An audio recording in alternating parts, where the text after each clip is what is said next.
Tayo po. Amen. Kaya medyo nawawala lang po yung aking signal. Ayan. Good morning muli sa ating lahat. Sa lahat pong nanonood. Amen. Sa lahat ng member ng Vessels. Good morning po sa ating lahat. Tayo po ay muling sasamba. Magpupuri sa Panginoon para po sa araw na ito sa pamamagitan po ng pakikinig ng salita ng Panginoon. Amen. So tayo po ay sumandaling manalangin. Thank you, Lord God. Panginoon, salamat po sa umagang ito. Salamat sa kadakilaan mo. Salamat sa pag-ibig mo. Salamat sa iyong biyaya na patuloy mong ibinibigay sa amin araw-araw. Salamat, Panginoon, na ikaw ang Diyos ng katapatan, Diyos ng kabutihan, Diyos ng biyaya, Panginoon. Ikaw ang Diyos, Panginoon, na nagpo-provide sa lahat ng pangangailangan ng iyong mga anak. Ikaw ang Diyos na laging handang tulong sa panahon na kailangan ka ng iyong mga anak, Panginoon. Lord, sa umagang ito, kami ay patuloy na dumudulog sa iyo. Samahan mo nga kami sa aming pakikinig ng iyong mga salita, na maging sa pakikinig namin ay sambahin ka namin sa Espiritu at katotohanan mo, Panginoon, at patuloy kang maluwalhati sa aming mga buhay sa umagang ito. Kurabashi, karabaha, yaraki, yarabaha, kurabasiki, yarabaki, yarabaha, yarabaki, yarabaha, yarabaki, yarabaha, kurabasi, yarabaki, yarabaka, yarabasi, yarabaka, yarabaki, yarabaha, kurababasi, yarabaki, yarabasandaraki, yaraha. Panginoon, salamat na ikaw ang Diyos na laging nagtuturo sa amin, Diyos na laging hindi nagkukulang, Diyos na laging naglilid sa amin, Diyos na laging sumasagot sa aming mga panalangin, Diyos na laging gumagawa ng mga himala, Diyos na laging gumagawa ng mga kamanghamanghang bagay sa aming mga buhay. Lord, salamat sa umagang ito na ikaw ang maitaas sa aming kalagitnaan, Panginoon. Lord, we praise you and honor your name today. We bless you, Father God. Kurabashika, rabarabakaya, rabahasikiaraha. Lord, purihin ka, Ama, sa umagang ito. Ito po ang aming samot panalangin sa pangalan ni Jesus. Amen and amen. So, sa umagang pong ito, muli nating alalahanin, no, yung prophetic word po natin this year. Sabi natin, 2026 is the year of takeover. Amen. So, una po nating napag-usapan yung mga unang linggo po natin, sabi natin, maging consistent po tayo sa ating intimacy and communication with God. No, be consistent, intimacy, and communication with God. Amen. So, yun po yung isa po nating napag-usapan para maka-take over po tayo this year. And pangalawa po, last Sunday po, sabi natin, kailangan po natin ng radical obedience with God. Amen. Para po tayo talaga ay maka-take over sa Panginoon. Maka-take over po tayo this year, nakasama ang Panginoon. Amen. Kailangan po natin ng radical obedience. Amen. At sabi natin na makaka-obey lang po tayo fully kay Lord dahil meron na po siyang ipinangako po sa atin. Sasamahan niya tayo, hindi niya tayo iiwan ni pababayaan man sa taon na ito. Yun po ang kanyang pangako, kaya radically we can obey God po, no? Masusunod po tayo sa Panginoon. At ngayon po pag-usapan po natin yung radical faith with God. Amen. So magbibigay po ako kasi alam niyo po napakarami pong example sa Biblia, amen, na mga man of God, mga anak ng Diyos na talagang lumakad po sila, namuhay po sila radically, no, nakasama ang Panginoon, no. Pag-usapan po natin yung mga example sa Biblia, sa Bible, yung radical faith na makikita natin na talagang pinamuhay po nila yon sa kanilang buhay ng mga panahon pong iyon. Isa na po dito si Abraham, no. Si Abraham po, isa po yun sa naalala ko na lumakad, no, na kasama ang Panginoon. pinamuhay niya yung radical faith. Amen. Namuhay po siya sa radical faith niya sa Panginoon, no? So sabi natin, Genesis 22 verse 2 po ang nakalagay dito. Sabi po dito, then he said, take now your son, your only son, Isaac, whom you love, and go to the land of Moriah, and offer him there as a burnt offering, one of the mountains of which I shall tell you. Yun po ang sinabi ng Panginoon sa kanya. Alam po natin itong kwentong ito, no? Ito po yung Abraham's willingness to sacrifice Isaac, no? Ito po yung makikita po natin dito na meron pong willingness yung heart ni Isaac na isacrifice po, sumunod dun sa pinagagawa ng Panginoon sa kanya. Ano po yung pinagagawa sa kanya? No, sabi ng Panginoon, kunin mo ang iyong anak, dalhin mo doon si Isaac, ang nag-iisa mong anak, dalhin mo doon sa land ng Moriah, i-offer mo siya sa akin as a burnt offering. Amen. So, yun po ang sinabi ng Panginoon. Yun ang utos ng Panginoon sa kanya. So, ano pong ginawa ni Abraham? Sabi po doon, Abraham rose early to the next morning, gathered the necessary supplies. Amen. Gumising siya ng maaga, inihanda niya ang mga kailangang gagamitin sa burnt offering. At ano po nangyari? Nagpatuloy po sa lugar kung saan nagpatuloy sila sa paglalakbay upang ihandog po si Isaac. Amen. Sa kanilang paglalakbay patungo doon sa lugar na kung saan siya isa-sacrifice. Amen. Nagtanong po si Isaac about the lamb for sacrifice. Amen. Tinanong niya ang kanyang tatay, no, about dun sa lamb na isa-sacrifice. Nasaan ba yung isa-sacrifice na lamb? Yun ang tanong niya. Pero makikita natin dito, Abraham responded with unwavering faith. Amen. Sa Genesis 22, makikita po natin to, 22 verse 8. Basahin po natin yan. Amen. Sundan nyo lang po yung verse natin. Ayan, verse 8, sabi po dyan,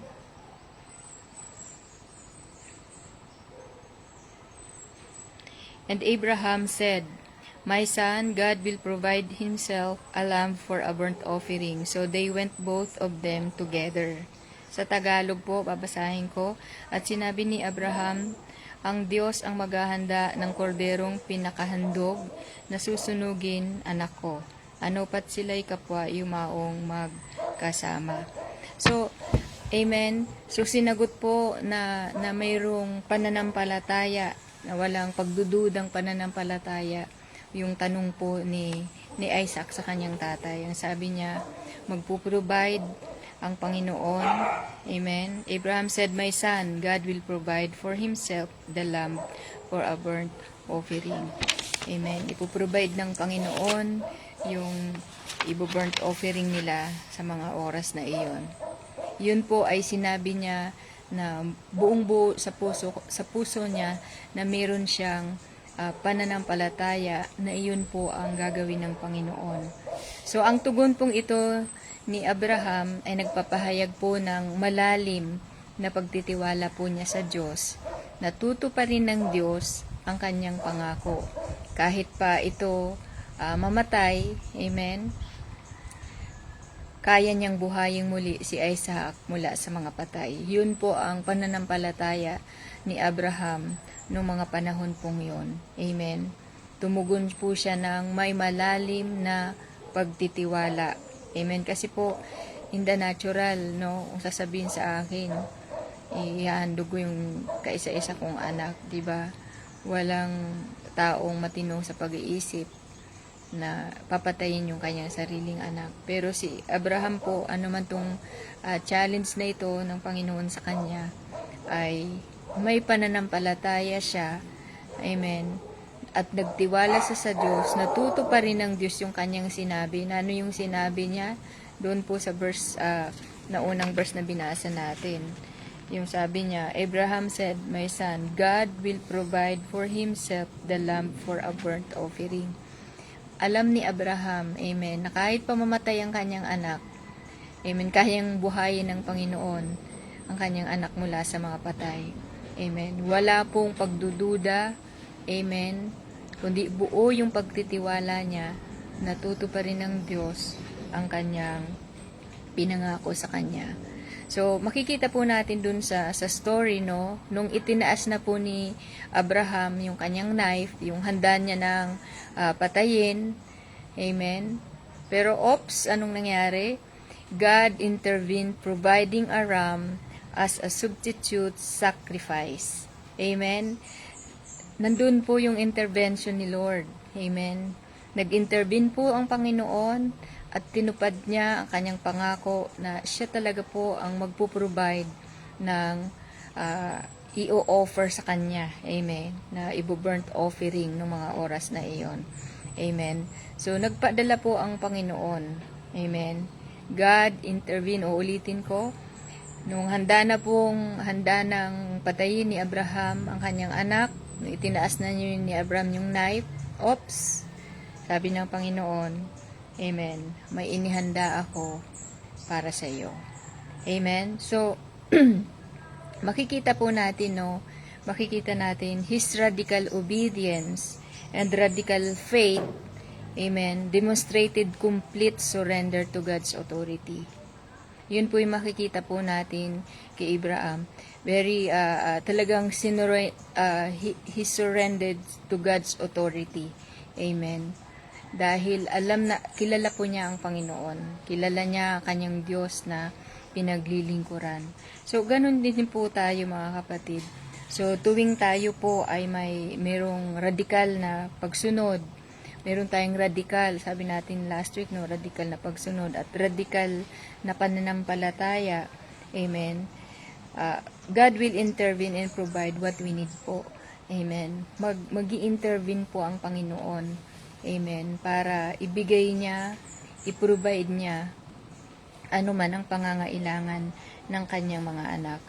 At makikita po natin na God rewarded Abraham's faithfulness with a renewed covenant promise.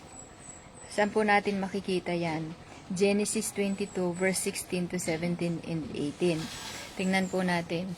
Verse 22, verse 16, puntahan po natin yung 16. Ayan. 16. Ayan. And said, by myself I sworn saith the Lord, for because thou hast done these things, and hast not withheld thy son, thine only son. Sa Tagalog, babasahin ko. At sinabi sa aking sarili, ay sumumpa ako, sabi ng Panginoon, sapagkat ginawa mo ito, at hindi mo itinanggi sa akin ang iyong anak, ang iyong bugtong na anak.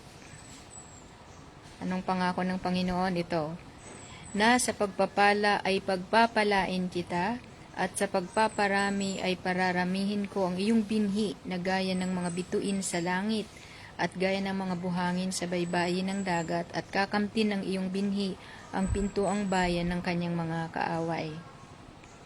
At pagpapalain sa iyong binhi ang lahat ng bansa sa lupa, sapagkat sinunod mo ang aking tinig.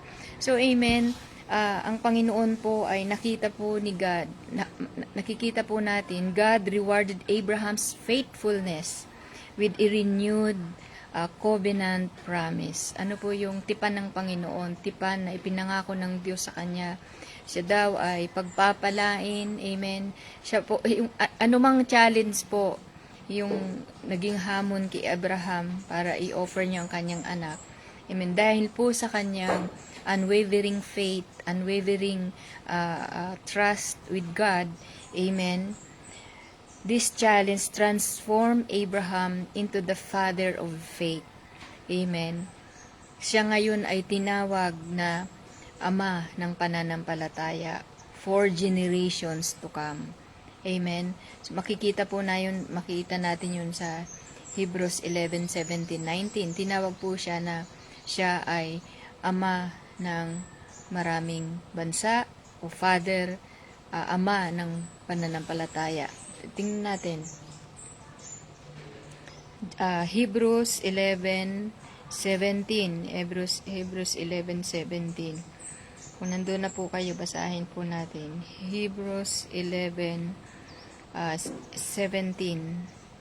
Ayan. By faith Abraham, when he was tried, offered up Isaac, and he that had received the promises offered up his only begotten son,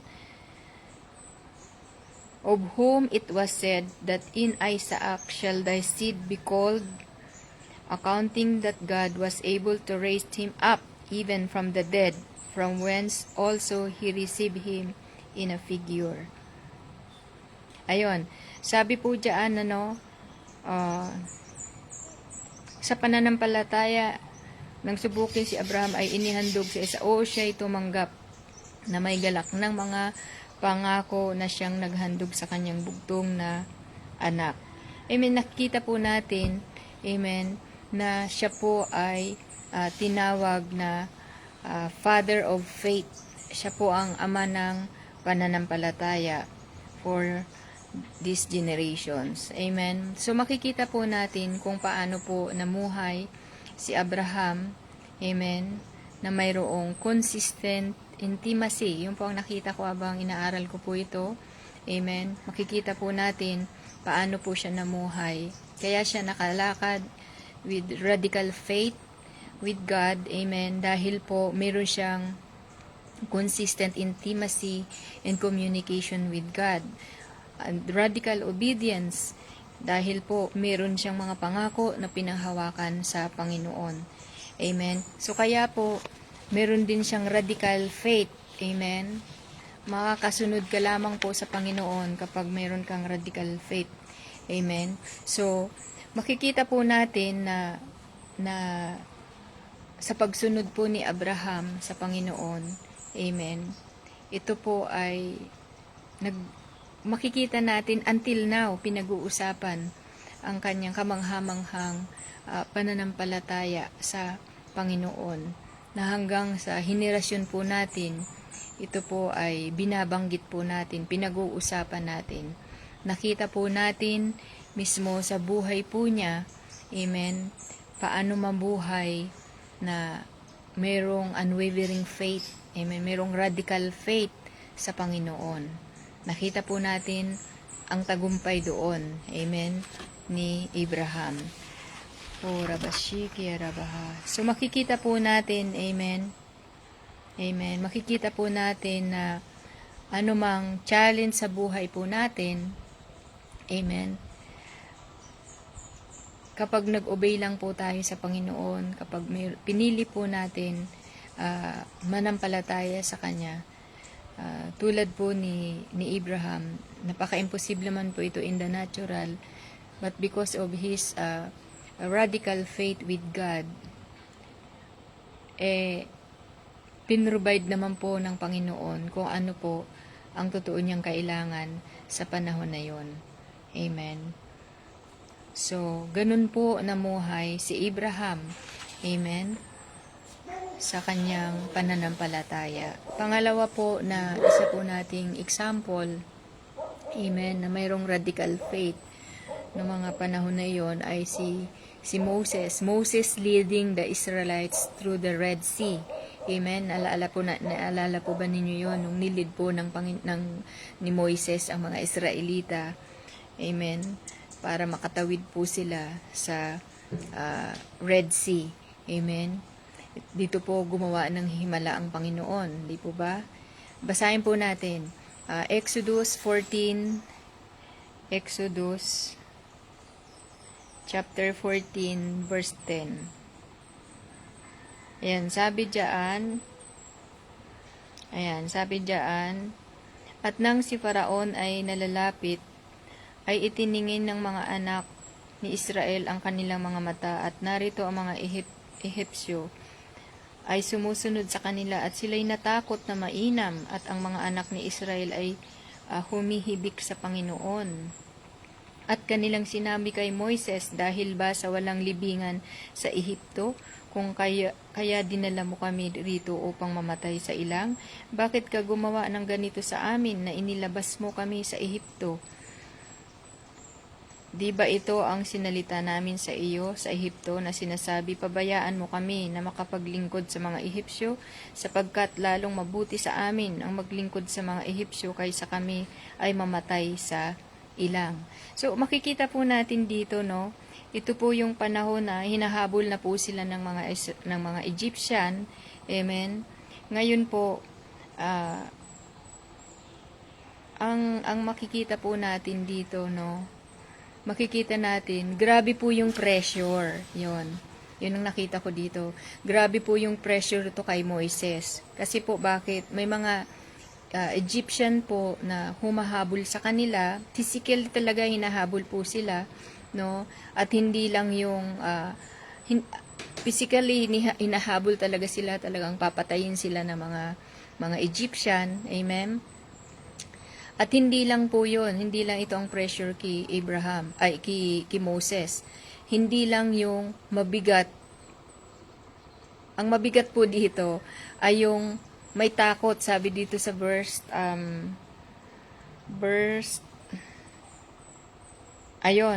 sa verse 10, sabi nila, at nang si Paraon ay nalalapit, itiningin ng mga anak ni Israel. Nakita po, itiningin ng mga Israelita ang kanilang mga mata. At nakita nila na mga Egyptian po ay sumusunod sa kanila. Ano pong naging epekto nito sa mga Israelita? At sila po ay natakot na mainam. So, ibig sabihin po talagang, siguro nakita nila na talagang malapit na. Ibig sabihin, wala na silang, hindi na sila makaka-escape. Dahil nga, walang place para maka-escape po sila. Dahil dagat na po ang dulo nun. Amen? Pero ano po ang sabi pa nila?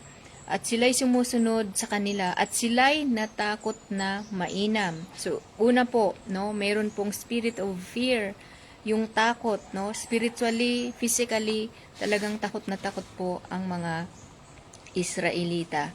Amen? At ang mga anak ni Israel ay humibig sa Panginoon. At ano pa ang sinabi sa verse 11? At ito pang mabigat po, no? Ito po ang isa pang very challenging kay Moses, no? Ito ang pressure kay Moses.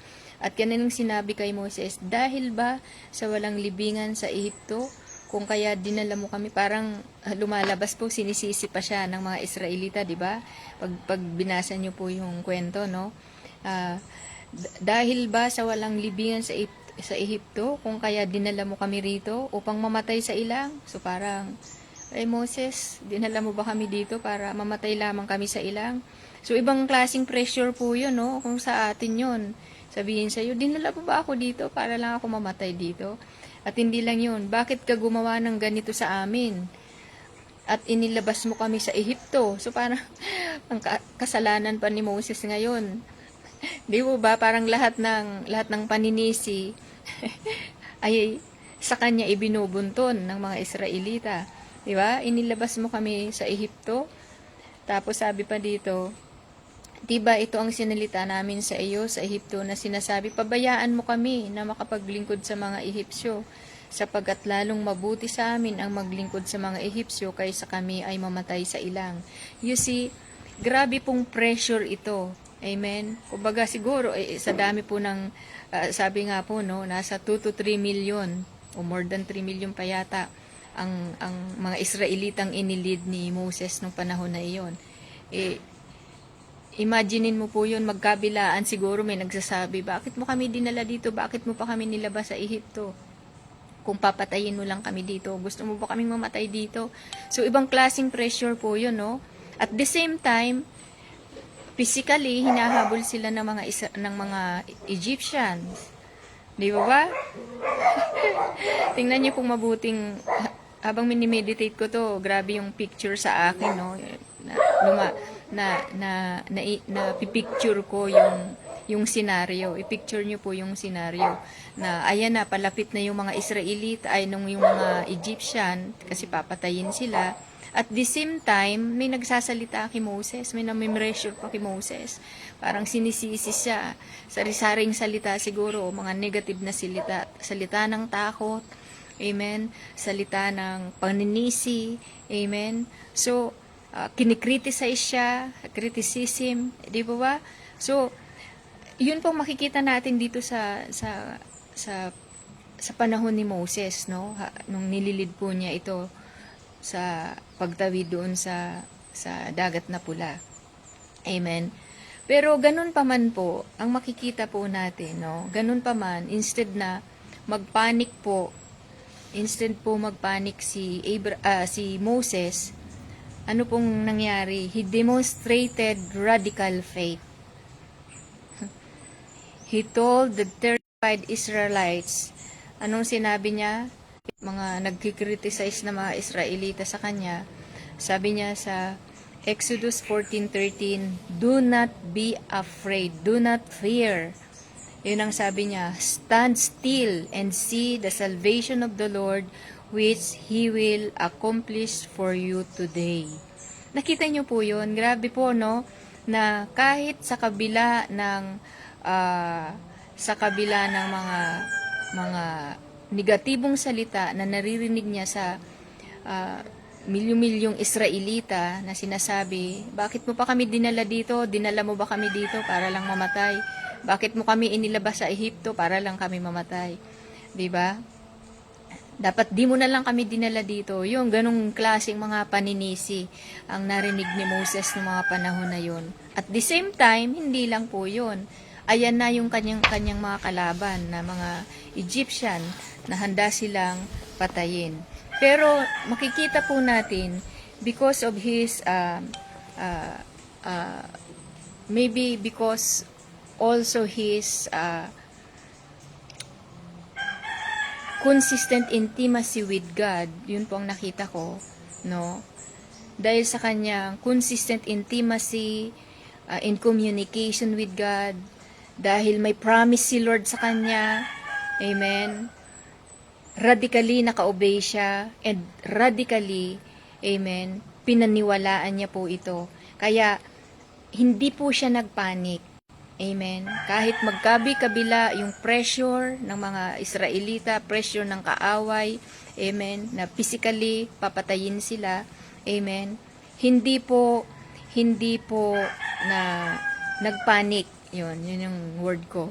Hindi nagpanik si Moses. Hindi siya anong tawag dito? Hindi siya, nagpanik. Alam na intindihan natin salitang nagpanik. Ano pa bang ibang salita sa nagpanik? Hindi siya nataranta, sa ibang pagkatagalog. Hindi siya nataranta, na parang hindi na alam ang gagawin.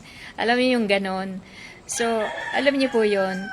Bagkos anong sinabi niya, kalmado niyang sinabi sa mga Israelita, do not be afraid. Do not fear. Sabi niya, stand still and see the salvation of the Lord, which He will accomplish for you today. Babasahin ko naman sa Tagalog. Exodus 14 verse 13. Ayan, ano pong sabi ni Moses sa verse 13? Ayan, sabi diyan sa Tagalog.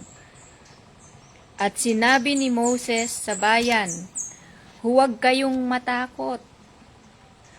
Tumigil kayo. Pumanatag kayo. Yan lang ibig sabihin po noon.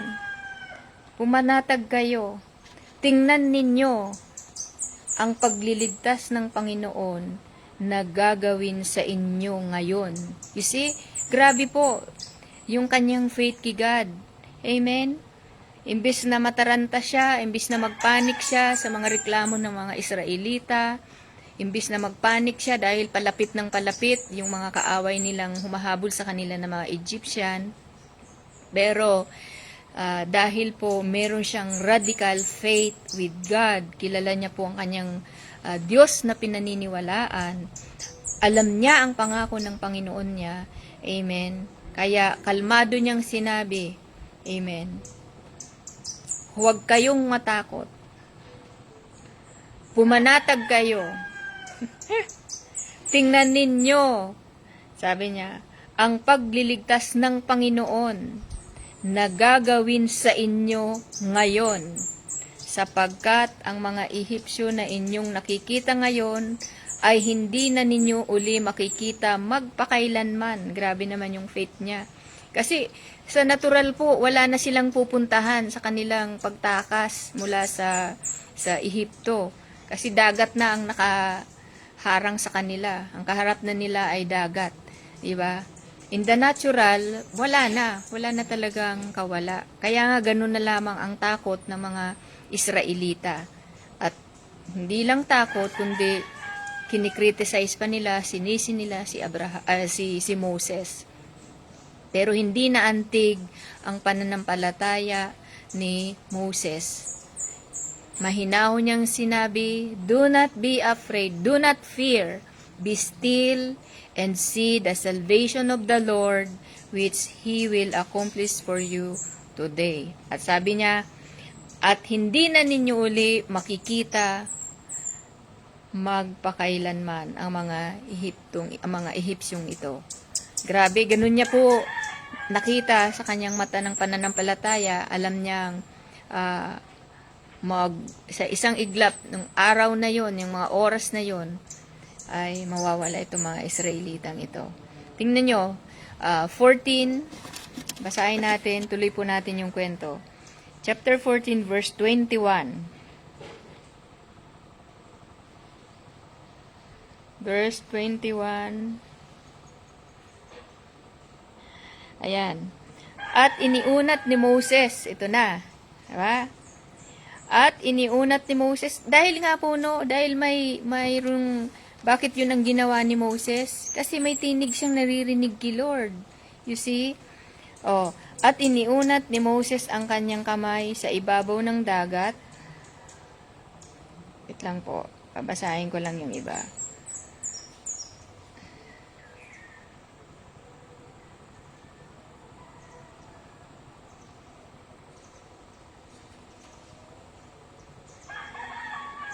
Ito, verse 21. At iniunat ni Moses ang kanyang kamay sa ibabaw ng dagat. Ang kaharap na po nila pala talaga, dagat na. Kaya ganun na lamang katakot yung mga Israelitang mamatay sa dagat, no? Sa kamay ng mga kaaway. Ang kanyang kamay, at iniunat ni Moses ang kanyang kamay sa ibabaw ng dagat. At pinaghiwalay ng Panginoon ang dagat sa pamamagitan ng isang malakas na hangin, silinganan ng buong magdamag, at ang dagat ay pinapaginto yung lupa, at ang tubig ay nahawi. Grabe naman to. At ang mga anak ni Israel ay pumasok sa gitna ng dagat sa ibabaw ng tuyong lupa, at ang tubig ay naging isang kuta sa kanila, sa kanilang kanan at sa kanilang kaliwa. Wow! Nakita niyo po, on the spot, yung intervention ng Panginoon ay nandoon. Amen? Grabe po, no? Grabe po yung faith na ito ni Moses. Kaya, talagang, yung unang-una pa po nating sinishare last 2 weeks ago, sinasabi natin, if you have intimacy, no? Kung consistent ka sa intimacy mo with God, talagang maririnig mo yung instruction ng Panginoon. I'm sure, ganun po ka-intact yung intimacy ni Moses sa Panginoon. Kaya, siguro sinabi ni Lord sa kanya, Moses, ihampas mo ang iyong tungkod sa dagat. At yun ang ginawa niya. Amen? Nung inihampas niya ang kanyang tungkod sa dagat, ano daw ang nangyari? Ito daw ay nahati. Grabe. Nahati po at naging tuyong lupa. At doon po tumawid ang mga Israelita. Nakita po ninyo yun? Doon po tumawid ang mga Israelita. Iniligtas po sila ng Panginoon sa kamay ng mga Egyptian. Amen? Because of His radical faith. Amen? So kung tayo po yun, sa panahon po natin ngayon, marami pong nangyayari sa buhay natin. Maraming banta ang kaaway, maraming challenges sa buhay, o marami kang tinig, negatibong salitang naririnig, magkabilaan, tulad ni Moses, no? Ito, milyon-milyong Israelita ang naririnig niya. Sinisisi ka, alam niyo yon, negatibong salita dito, paninisi, takot doon, pangamba dito. Amen. Ano pong gagawin natin? Amen. So ngayon po, makakapamuhay lang tayo with radical faith. Amen. Kapag tayo po ay bumalik po dun sa una nating sinasabi. Meron kang consistent intimacy with God and communication with Him. Amen. At sabi natin, you can radically obey God. Amen. Dahil po, merong promise si God. Meron lang siyang sinabing pangako sa atin. May mga pinanghahawakang pangako ng Diyos. Tulad po ni Abraham, alam niya na God will provide the lamb offering. Amen. At yun nga po ang ginawa ng Panginoon. Amen. At ganito rin po ang ginawa ni Moses. Amen. Consistent po siya sa intimacy niya sa Panginoon. Kaya, yung araw na yon, instead na magpanik siya, matakot siya, makasama siya sa takot, sa attack ng takot ng mga Israelita, amen, hindi po siya sumama doon. Dapat ganun po tayo sa mga panahon na ito. Kasi po, makikita natin, ang dami pong tinig sa mundo. Amen. Magkabilaan, iba-ibang klase ng tinig, negative words, o pananakot ang kaaway, pananakot ng tao. Amen. Sari-saring salita ang pwede nating marinig. Amen. So, sa panahon po natin ngayon, ito po ang kailangan natin. Amen. Kailangan po natin radical faith para hindi po tayo nayayanig, hindi po tayo napapasama sa takot ng mundo. Amen. Tulad po ni Moses, hindi po siya sumama sa takot ng mga Israelita. Bagkus ano pong ginawa niya? Siya po ay nanatiling kalmado, siya ay nanatiling in tune sa Panginoon, kaya siya nakakarinig ng instruction ng Panginoon. Kaya sabi niya, do not fear. Kanya, stand still. At tingnan ninyo ang pagliligtas ng Panginoon sa oras na ito. Makikita nyo at never nyo nang makikita ang mga kaaway nating mga Ehipsyo. Yun ang sabi niya sa mga Israelita. At yun nga po ang nangyari. Amen. So, ganun din po mga kapatid. May word po si Lord sa atin this year. Ano po yung prophetic word ni Lord sa atin? Amen. 2026 is the year of takeover. Amen. So, paano tayo makaka-take over this year? No, mamuhay po tayo na may radikal na pananampalataya sa Kanya. Mamuhay po tayo na mayroong consistent intimacy with Him. Amen. Mamuhay po tayo na mayroong radical obedience. Mamuhay po tayo na paniwalaan yung sinabi na, yung pangako na ng Panginoon po sa atin. Amen. Doon lamang po tayo babalik. Amen. Ayun po ang na-observe ko po, alam nyo. Ito po ang na-observe ko dito kila Moses, kay Abraham. Bumabalik po sila kung ano po yung ipinangako sa kanila ng Panginoon. Amen. So dahil po doon, makikita natin, no, dahil po, because of his radical faith, anong nangyari? Amen. Ang naligtas sa araw pong yun is, sabi nila, 2 to 3 million na mga Israelita na buong muli, no, isang buong bansa ito. Amen. Hanggang ngayon, amen. Dahil po sa nangyaring yun, kaya po mayroong Israel, mayroong bansang Israel. Amen. Dahil po yung simulang yun na miracle na nangyari po sa kanila. Amen. Hindi na wash out ang mga Israelita. Kaya po mayroong bansang Israel. Amen. Grabe po, no? 'Di ba? Ginamit po yung radical faith ni Moses para sa mga Israelita at manatiling ang bansang ito ng Israel until now. Amen. So, yung makikita natin, no, kapag lumakad po tayo dun sa radical faith natin, makikita natin yung supernatural intervention ng Panginoon, noon, yung literal man ito, makikita po natin yung intervention ng Panginoon sa atin. Ano? Pangatlo po, na example natin, no, sa Biblia na may mga radical faith, no, ito lamang po ay, marami pa po, no, iilan lamang po itong binabanggit ko. Amen. Na pwede nating balikan-balikan. Amen. Para hanggang tayo din po ay mamuhay ng tulad nila na mayroong radical faith. Amen. As Christian. So, si Joshua and the Battle of Jericho. Ayun. Balik po tayo kay Joshua. Sa makikita po natin 'yan, no, sa Joshua. Sige, tingnan po natin ang Joshua.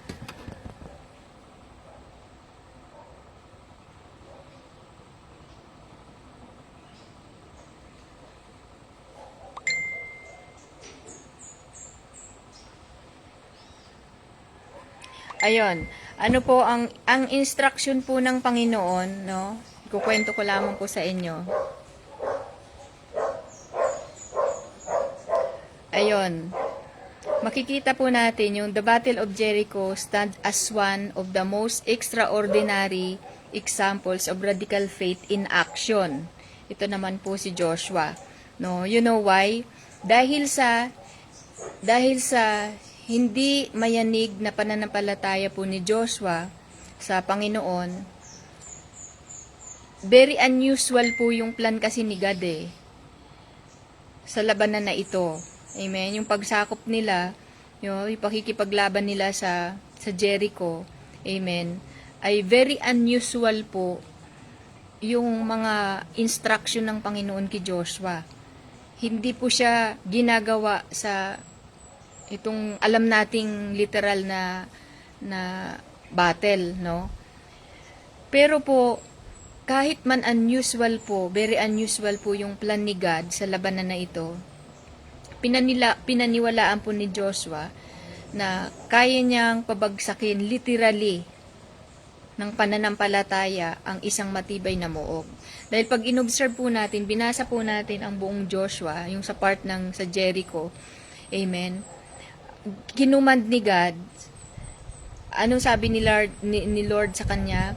God command Joshua to march around the city once daily for 6 days. On the 7th day, they were to march around it 7 times. Blow trumpets and shout. These instructions appeared military, nonsensical to human understanding. So makikita po natin, no, sabi dito, inutusan ng Panginoon, no, ang utos ng Panginoon kay Joshua, mag-march kayo sa city. Once a day, pumaikot kayo. Mag-march kayo doon for 6 days. Pababagsakan po nila yung wall of Jericho. Hindi po basta-bastang city ito. Marami itong military, nagagwardyahan ito. Malakas ang muog po nito. Matibay ang wall po nito. Gwardyado ito. Pero ang strategy po ng Panginoon, iba. Iba sa natural na estratehiya ng mga totoong mga literal na sundalo o military. Amen. Ang instruction ng Panginoon, mag-march kayo dun sa city ng Jericho. Pero, di ba parang nakakatawa, parang nonsense in the natural. Parang nonsense to Lord. Di ba? Sabi ni Lord sa kanila, sabi kay Joshua, mag-march kayo around the city once daily for 6 days. In 6 days, araw-araw, magmamarch lang kayo doon. At sabi pa nga doon, huwag kayong magsasalita. Grabe naman pong discipline yun. Yun ang pinagawa niya sa mga Israelita. Sabi niya, mag-march kayo around the city once daily for 6 days. At huwag kayong magsasalita. Grabe po yun, no? At talaga, pag binasa niyo po yung buong kwento na yun, talagang napakamasunurin ngayon yung mga Israelita, no, kay Joshua. Nag-surround sila, no, nag-march sila doon once daily for 6 days. Kasi yun po ang instruction ng Panginoon. At sabi ng Panginoon, pagdating na ng 7th day, yon, pag nag-blow na yung trumpets, pag sinabi ko nang sumigaw kayo, yun na. Grabe po, no? Sa natural, hindi po ito ginagawa sa natural na labanan. Di ba, napaka-unusual po itong plano na ito ng Panginoon. Pero ganun pa man, makikita po natin kung paano ito pinaniwalaan ni Joshua, no? So kaya makikita natin in 6 days nag-surround sila doon, nag-march sila doon, hindi sila nagsasalita, ganun sila ka-discipline. Amen. Marami po ito, hindi lang mga iilang Israelita ang pumaikot sa city ng Jericho, no? Para pabagsakin itong Jericho na ito, itong wall of Jericho. Ngayon, anong nangyari? Pagdating po ng ikapitong araw, no? They blow the trumpets and shout. Amen. Sila ay sabay-sabay, yun kasi ang instruction, i-blow daw ang trumpets at sabay-sabay na sumigaw. Grabe, may pababagsakin kang wall, yun lang ang gagawin mo. Magmamarch ka araw-araw sa 6 na araw. At pag 7 days na, in 7 days, ibublow lang yung trumpets at sabay-sabay kayong magsisigaw. Talaga bang babagsak tong wall of Jericho na to? Di ba, in the natural yun iisipin mo talaga, mapababagsak ba namin tong ganito lang? Marcha-marcha lang? Sigaw-sigaw lang, trumpets lang. 'Di ba? Parang itong instructions pong ito, amen, sa mata ng mga ordinaryong military, sa natural, nonsense to. Parang, common sense. Parang hindi babagsak yan. Parang in the natural po, di po ba? Yun po ang pwede nating isipin. Pero kahit po, hindi to maintindihan ang kaisipan ng human mind. Amen. Hindi to maintindihan sa natural. Amen. Sa kaisipan ng natural na tao.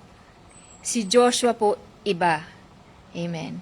Because of his radical faith with God, he just obey God without questioning God. Amen. Di na siya nakipag-argue kay God. Pwede siya makipag-argue. Pwede niya sabihin, Lord, sigurado ka na mapapabagsak namin ang Jericho, ang wall of Jericho sa pagmamarch lang ng 6 na araw at pagbublow ng trumpet sa ikapitong araw at sabay-sabay na pagsisigaw. Sigurado ka ba, Lord? Di ba? Pwede po natin itong itanong sa natural. Pwede niya itong sabihin. Pwede siya makipag-argue sa Panginoon. Pero hindi niya po ito ginawa. Kasi po, meron po siyang pananampalataya. Joshua demonstrated radical faith by following God's plan without question. Without fear, without doubts. Amen. Without questioning God. Amen. Dahil kilala niya po ang Panginoon na ito. Hindi po siya nag-request na, Lord, baka naman meron ka pang may more ka pa dyan, logical strategy na pwede mong ibigay sa amin. Baka Lord, may mga iba ka pang strategy dyan na maliban dyan sa estratehiya mong yan, baka may pwede ka pang ibigay. Wala siyang ganun. Hindi na siya nag-request pa o nakipag-argue pa kay God. Kundi, amen, kahit pa ano po yung strategy ng Panginoon, pinaniwalaan po ito ni Joshua na walang pag-aalinlangan sa kanyang puso. Kahit po unusual tactics ito sa kanyang natural na mata, sa kanyang natural na pag-iisip, hindi niya yun pinairal. Pinairal niya, amen, dinemonstrate niya yung radical faith niya sa sinabi, sa salita. See, may word si Lord Amen. May word po kasi si Lord. Yun po yung sinasabi ko kanina, na makaka-obey ka kay Lord kasi nga may word na siya. Nagpapauna po kasi siya ng word. Parang this year, nagpauna na siya. Amen. Nagpauna na siya. Nagbigay siya ng word sa atin. Take over this year. Take over. Year of take over. So, may word si Lord. So, alam nyo po ba na may word si Lord before the battle, before na sugurin po nila ang Jericho, bago pa sila mag-march sa Jericho, mayroon na pong word ang Panginoon kay Joshua. Yun lang po ang binalikan ni Joshua.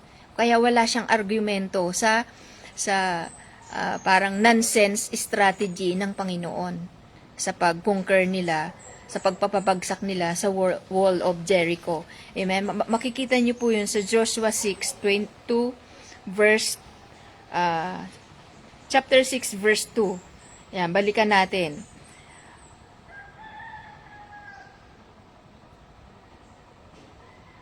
Ayun, sabi daw, ang Jericho nga ay lubos na nakubkob dahil sa mga anak ni Israel, walang nakalalabas at walang nakapapasok.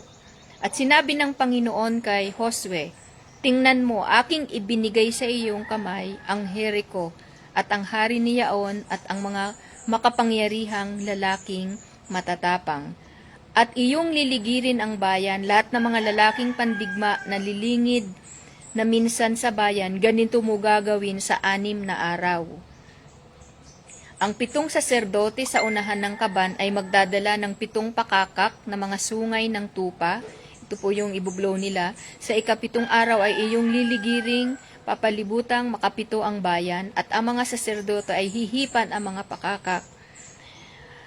At mangyayari na pagkahinipan nila ang matagal ang sungay ng tupa, ito yung ibublow nila, at ang pagkain yung narinig ang tunog ng pakakak, ay hihiyaw ng malakas ang buong bayan at ang kuta ng bayan ay guguho at ang bayan ay sasampa, ang bawat isa'y tapatan sa harap niya.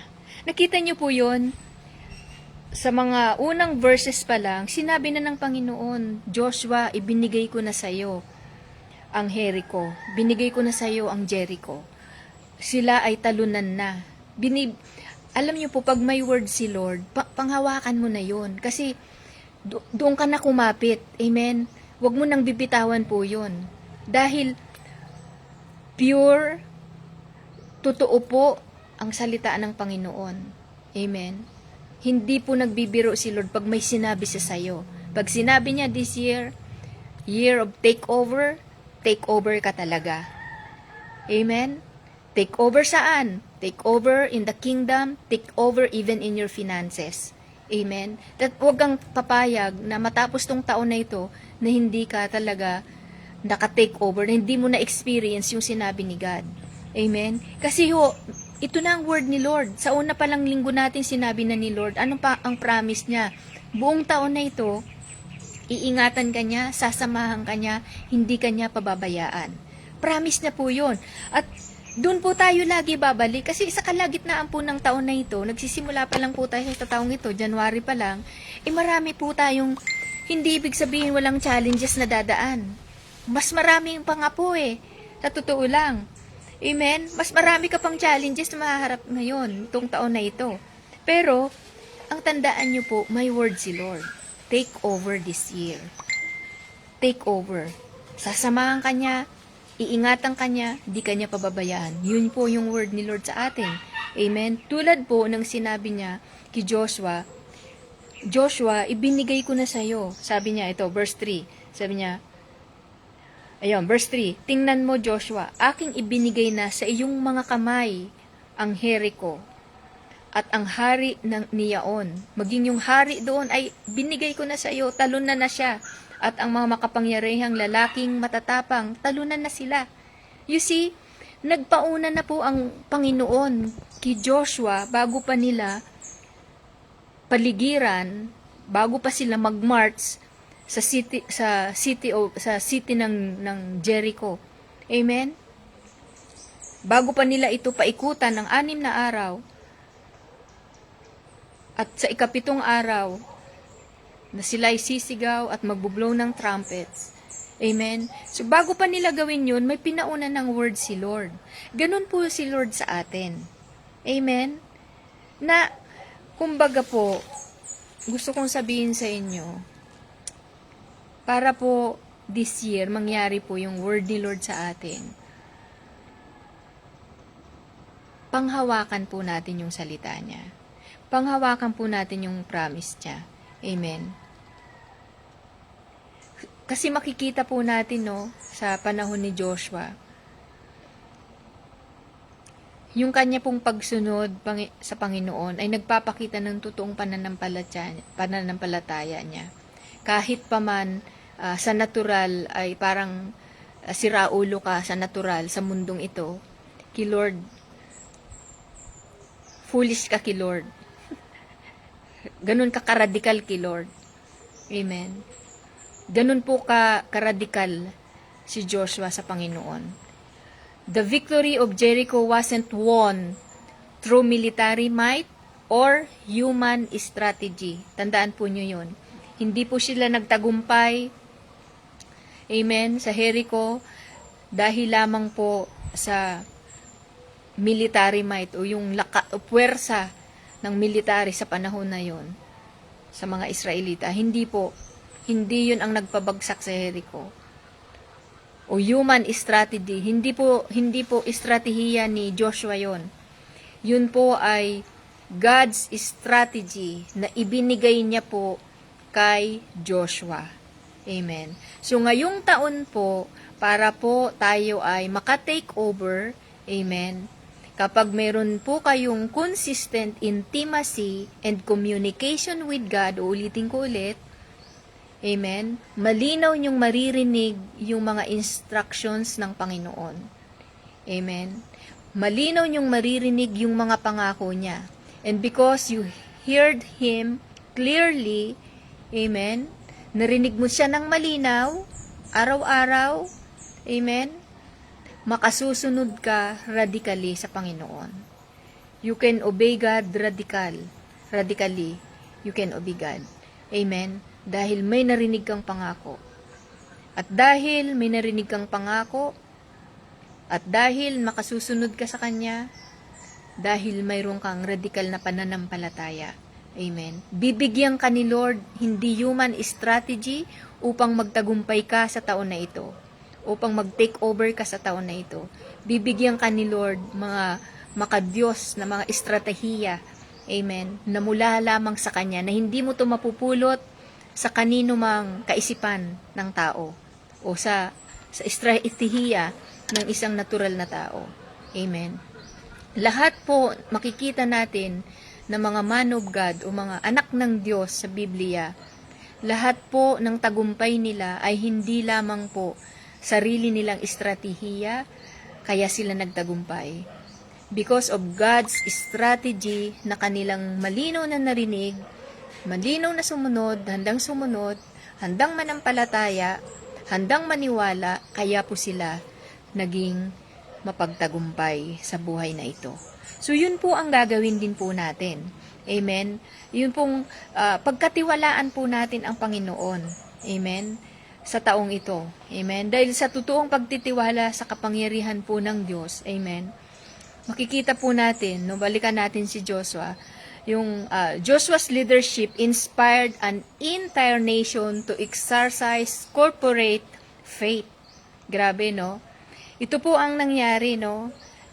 Na-inspired po ang entire nation na para po ma-exercise po natin, amen, as corporate, as church, amen, kung ano po yung mga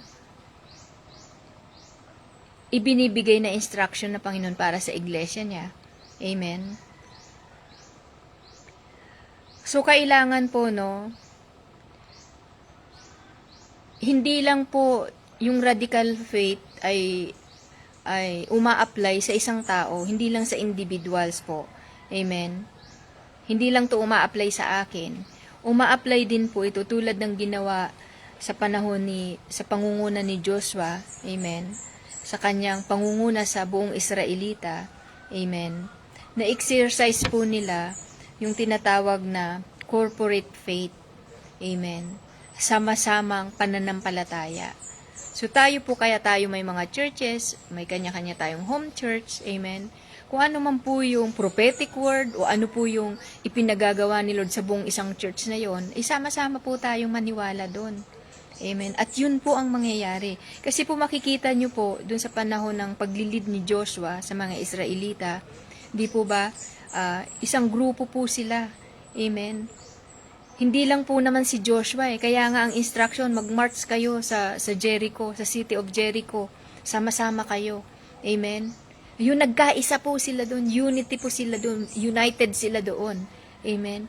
Meron sila, nagkakaisa sila sa pananampalataya, kung anong sinabi ni Lord kay Moses na instruction, na estratehiya, yun ang ibinaba niya sa bayang Israel, pinaniwalaan ng bayang Israel. Kaya, amen, sama-sama nilang pinag-agrihan yon, pinagkaisahan yon, pinaniwalaan yon. Kaya ano pong nangyari? Yun po, showing the radical faith, amen, is not just for individuals po. Amen. Hindi lang po pang individual ang pag-apply ng radical faith. Even to the churches, amen. Kailangan po natin ito. Kaya po minsan, di ba, mayroon tayong tinatawag na prayer meeting. Amen. Sama-sama tayong nananalangin. Di ba? Sa panahon po natin ngayon, kumbaga, kung itatapat natin dun sa pagmamarch nila Joshua, ito naman yung panahon natin ngayon. 'Di ba? May prayer meeting tayo. Ito naman yung sama-sama tayong nananalangin sa isang bagay na gusto nating pabagsakin o gusto nating magbago o gusto nating mangyari. Di po ba? Kaya may prayer meeting po tayo. Yun po ang ginagawa ng corporate faith. Amen? So, ano po tayo doon? I-exercise po natin yun as a church. Amen? Kung ano po yung gustong paniwalaan ni Lord ng buong church, samahan niyo po kami. Samahan po namin kayo. Sama-sama po tayo. Amen po? So, yun po ang nais po ng Panginoon sa kanyang mga iglesia. Amen? So, ang radical faith po ay hindi lang lamang nag-a-apply sa individual. Amen? Kundi, maging po sa buong iglesia, gusto po ni Lord, ma-experience, i-exercise po natin ito. Tulad po sa panahon ni Joshua, amen, amen, na in-exercise po nila yung corporate faith, amen, na-exercise nila yon sa panahon ng lumulusob na sila, sa pagko-conquer nila, sa pagti-take over nila sa lupaing ipinangako ng Panginoon sa kanila. Amen po. So, yun po ang maganda dahil hindi lang po ikaw nag-iisa. Amen. Sama-sama po tayo. Kaya nga po, di ba, pag may prayer request tayo, yun, maganda po yun. Sama-sama nating pinagpipray yung isang prayer request. Corporate po ang tawag doon. Sama-samang isang puwersa po yun ng pananampalataya. Amen. E paano kung ako may radical faith na, ikaw may radical faith, o siya, isampu tayong may radical faith, edi sabog. Edi, lutas po agad yung panalangin natin. Amen. Sagot po agad yun. Amen po. Mayroon pong resulta. Amen. Sa nagkakaisa sa corporate faith na mayroon po tayo. So, i-exercise po natin yun. Hindi lang po, ulitin ko, hindi lang uma-apply yung radical faith sa individual. Amen. Kundi uma-apply po ito sa buong iglesia, sa atin pong buong samahan ng iglesia, ng churches. Amen. Kung saan ka mang nabibilang na denomination, saan ka mang nabibilang na home church mo, kung ano po ang pangitain doon, maki-agree ka doon. Amen. Sumama ka sa pananampalataya doon. Kung ano yung prophetic word ni Lord doon, samahan mo doon kasi mangyayari din yun sa'yo. Amen.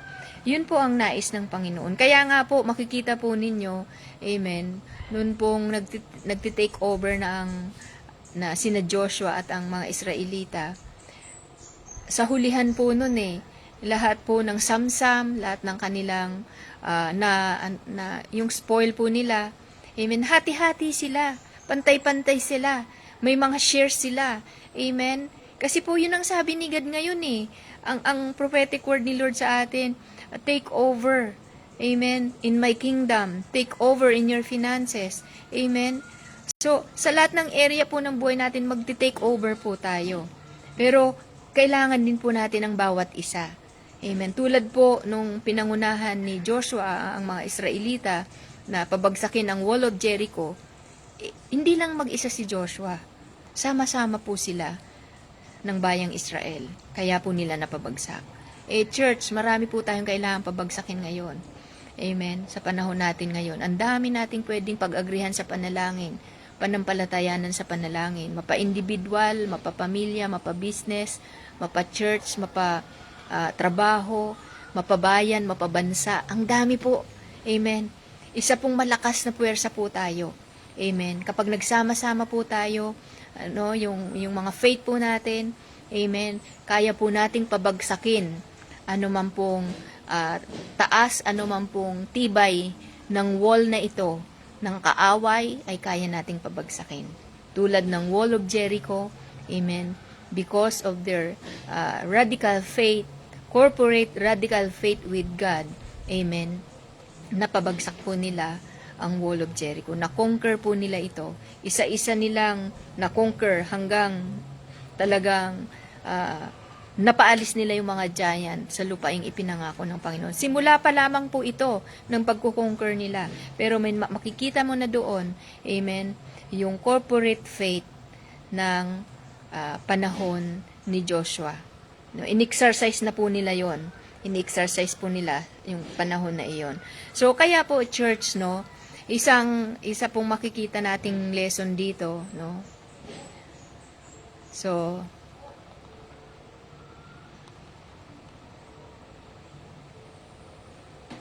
ayun. So, makikita po natin dito, no, yung ano pong lesson ang makikita natin dito. Makikita po natin yung radical faith. Amen. May ituturo po siya sa ating tatlong bagay, no. Yung God's method often contradict human wisdom. Amen. Minsan po yung method po ng Panginoon, no, God's method after contradict human wisdom. Minsan, sa natural, yung mga estratehiya po ng Panginoon, sa natural, nagkukontradikto sa atin. Pero, alam niyo po, basta po meron tayong intimacy kay Lord, hindi talaga tayo makiki-argue kay God doon sa kanya mga methods niya, sa mga pamamaraan niya, sa mga plano niya, sa mga estratehiya po niya. Amen. So, pangalawa po, obedience must be complete, not selective. Amen. So, kailangan po, no, dapat po talaga yung pagsunod natin sa kanya ay talagang buong-buo po yung puso po nating sumusunod sa Panginoon. Hindi lang natin pipiliin, no? Hindi po natin siniselect lang kung ano lang po yung gusto nating sundin, yun lamang. Amen. Bawat utos po ni Lord, may kalakip yan na pangako, mga kapatid. Kaya, huwag ninyong isiselect, no? Hindi mo lang pinipili kung ano yung susundin mo sa pinagagawa ni Lord, no? Obey God, no, with all your heart, with all your soul, with all your strength. Amen. Ganun po natin susundin ang Panginoon. Amen. Hindi lang po natin, ito lang gusto kong paniwalaan ngayon. Ito lang gusto kong sundin kay Lord. Ito lang. Ito lang ang gusto kong sundin sa Panginoon. Hindi po ganon. Amen. Kung gusto nyo pong mag-take over this year at ma-experience yung take over, kung ano po, maliit o malaki mang bagay na pinagagawa ni Lord sa'yo, sumunod ka lang. Amen. Paniwalaan mo lang po siya. Amen. At pangatlo po, no, victory requires patience and perseverance. Amen. So, naintindihan naman po natin yun, no? Kailangan po ng patience. Amen. Nakita nyo po yung pagpabagsak nila ng wall of Jericho. Kasi ang instruction ng Panginoon sa kanila, araw-araw, sa 6 na araw, everyday iikot kayo doon, magmamarch kayo doon, at walang magsasalita. You see? Matiis mo bang maghapon di ka magsalita? Nagawa po nila yon. Grabe pong discipline yung nangyari sa kanila yon. 6 na araw na hindi sila nag-uusap-usap habang nagmamarch sila doon. You see? Meron po silang patience. Meron silang perseverance. Amen? Kaya sabi ni Lord, pagdating ng ikapito, ito na. Boom. You see? Sumigaw na kayo. Patunugin nyo na ang mga pakakak. At pababagsakin na natin ang wall of Jericho. At yun nga po ang nangyari. Di ba? So, kailangan po natin, victory requires patience and perseverance. So, amen po, as a church po, no, exercise po natin to, no? Exercise natin yung corporate faith, kung ano man po yung pinagagawa ni God, ulitin ko, sama-sama po nating paniwalaan. Huwag po nating piliin lamang, amen, kung ano ang susundin natin sa paggawa o sa pagsunod natin sa Panginoon. Just obey what God wants us to do. Amen. Yun lang po ang gagawin natin. No matter how unusual it is po, no? Gaano man ito ka-unusual sa natural, sundin lang natin sa Panginoon. Amen. Para maka-take over po tayo this year. Kasi kung hindi po, hindi po natin ma-experience ang mga bagay na ito. Amen. So, yun lamang po ang gusto kong sabihin sa umagang ito, na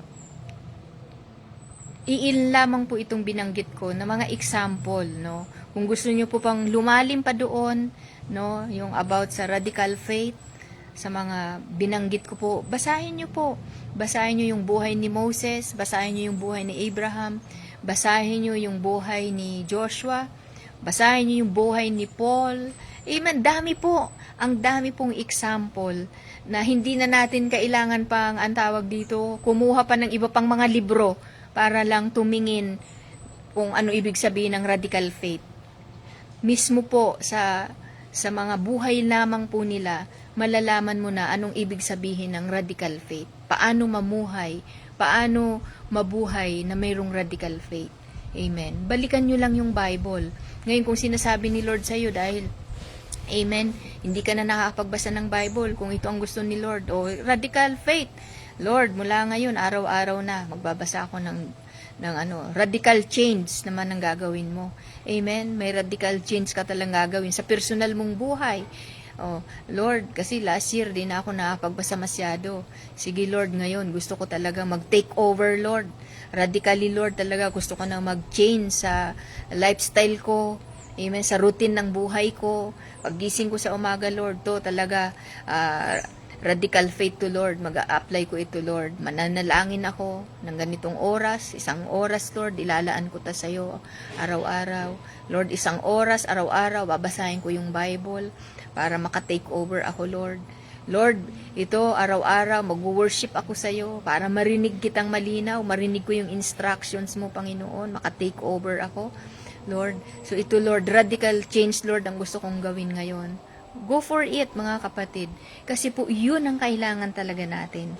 Lalo po this year dahil take over po tayo. Amen. Take over tayo. Kasi makikita nyo po sa buhay nung mga binanggit ko kay Moses, kay Joshua, kay Abraham, hindi po tawag doon, mayroon din po silang faith in action po sila. Amen. Yung faith po nila may kasamang gawa. 'Di ba? Sabi ng James, naalala ko tuloy ngayon, faith without action is dead. 'Di ba? Ang pananampalatayang walang kalakip na gawa ay patay.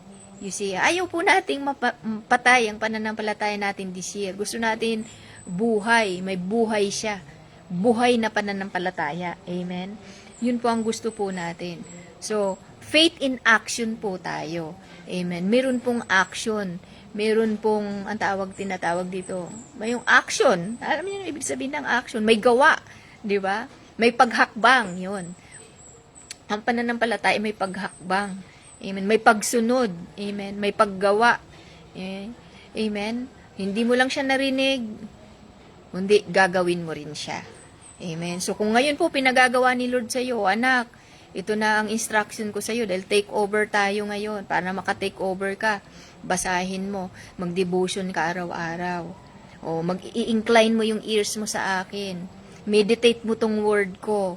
O mag-worship ka. Para marinig mo ko, malinaw yung instruction ko kasi may sasabihin ako sa iyo. Abangan mo lagi every day kasi may sasabihin ako sa iyo, mga sikretong salita na ako lamang ang makapagbibigay nitong mga estratehiya na ito sa iyo. Amen. Sa business, ang dami po, no? Lalo po ngayon, no? Kung may business ka, kung nagtatrabaho ka, kung nagsisik ka ng business, amen, God will give you millions of strategies po. Makinig ka lang, mag-spend ka lang ng time kay God. Hindi po tayo mawawala ng God's strategy. Amen po. Kasi po, no, minsan yung human strategy, nagfi-fail po tayo. Amen. Pero pag estratehiya po ng Panginoon, supernatural yon, sureball po yon. Amen. Sigurado po yon. Walang duda po doon, mangyayari at mangyayari po yon. Amen. So, ngayon pong umaga, maraming salamat po sa pakikinig po ninyo. Amen. Kung kayo po'y nakikinig. At sa mga makikinig nito, pagpalain po kayo ng Panginoon. Nawa po, no? So, i-apply po natin this week, no? Ulit-ulitin lang po natin yung mga naunang pinag-usapan po natin. Amen. Bago ako magtapos, papasadaan ko lang ulit. Sabi natin, be consistent to your intimacy and communication with God. Pangalawa po, no, radical obedience. Pangatlo natin ay radical faith natin sa Panginoon. So, kung gusto niyo pong mapanariwa yung mga preaching pong yun, balikan niyo po itong YouTube po natin para ma-refresh po kayo at makabalik po kayo, makarinig po kayo sa Panginoon kung ano yung talagang gusto ni God paggawa sa inyo. Amen. So, apply po natin, no? Faith in action po tayo this week. Amen. Isagawa po natin, lagyan natin ng gawa. Amen. Yung ating pananampalataya. Amen. So, sa umagang ito, naway, naging kalakasan po ninyo ang mga salitang ito. Iilan lamang po, no? Yung mga binigay ko pong, yung ibinigay ko po sa inyo na example ng mga man of God. Marami pa. Basahin nyo lamang po yung Biblia nyo. Ang dami nyo pang matutuklasan. Tulad po nito, ang natuklasan ko po yung habang minbitirit ko tong Joshua. Ang natuklasan ko dito, hindi lang pala si Joshua ang may radical faith. Even the Israelites, yung grupo na yon na sumama kay Joshua. Amen. Nagkaroon din sila ng radical faith. Corporate radical faith ang nakita ko po. Dahil sama-sama sila eh. Hindi lang naman si Joshua yung nag-march doon sa Jericho eh. 'Di ba?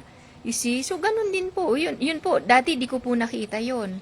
See? Kala ko lang Joshua ako ng Joshua. Radical, grabe yung radical faith ni Joshua. Napabagsak yung wall of Jericho. Ganun tayo, 'di ba?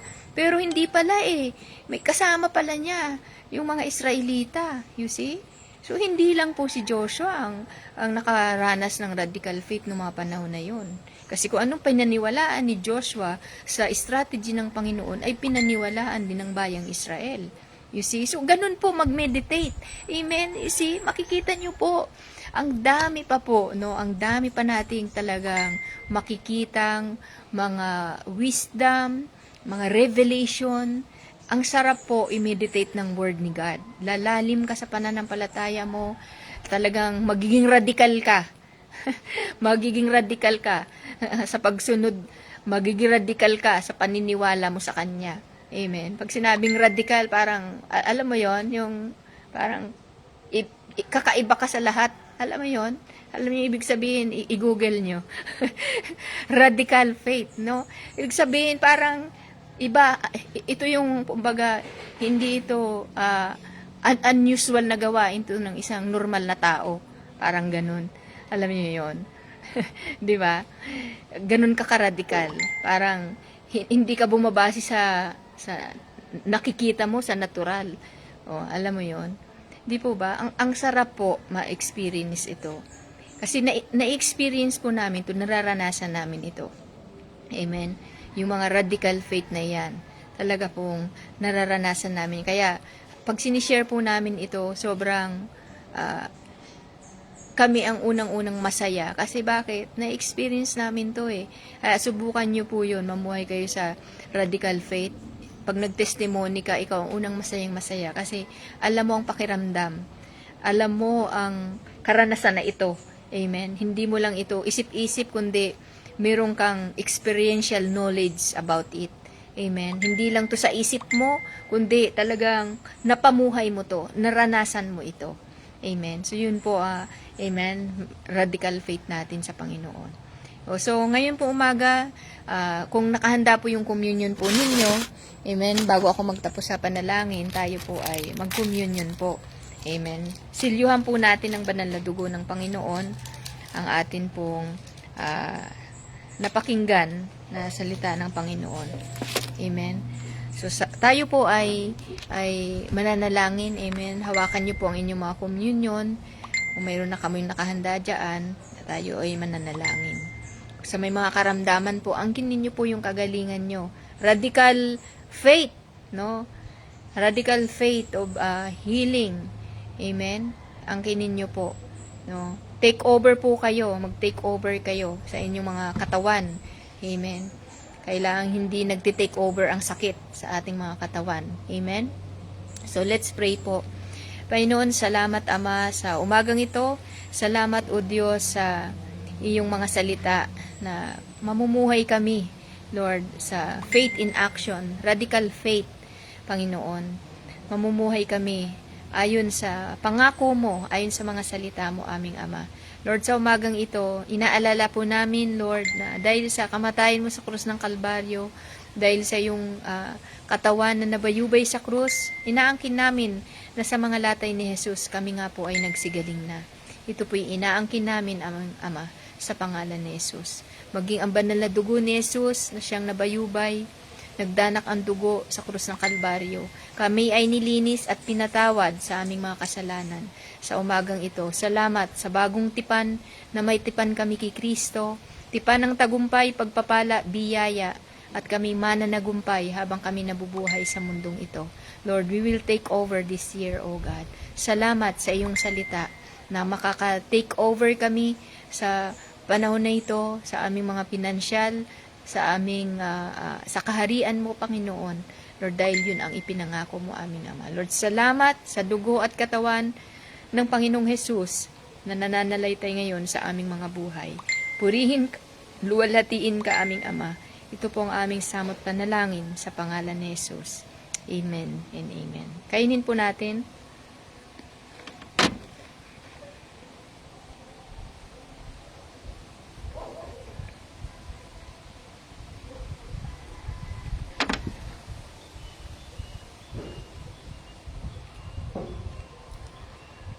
Thank you, Lord God. Thank you, Lord. Panginoon, salamat po, Ama. Sinisilyuhan namin ng dugo ni Jesus. Ang lahat ng narinig namin na salita mo sa umagang ito. And I plead the blood of Jesus Christ sa buong iglesia mo, Panginoon, sa lahat ng nakikinig ngayon, sa bawat pamilya nila. Ina-apply ko ang dugo ni Jesus sa aming mga pamilya, sa pamilya ko. Lord, lahat ng mga online na nakakarinig nito, maging kahit po hindi live, na makarinig nito, I plead the blood of Jesus sa mga buhay nila. At Lord, salamat sa kaligtasan nila, proteksyon, kagalingan sa mga buhay po nila, Ama. Maraming pong salamat sa umagang ito. Purihin ka, luwalhatiin ka po, aming Ama. Ito po ang aming samot panalangin sa pangalan ni Jesus. Amen and amen. God bless you po. At pagpalain po kayo ng Panginoon, pagpalain po ng Diyos lahat ng inyong ikapo at lahat ng inyong offering. Ibigay niyo po ito na may pananampalataya na ang Diyos ang magsusupply ng lahat ng inyong pangangailangan. Ito po ang aming samot panalangin sa pangalan ni Jesus. Amen and amen. God bless you po.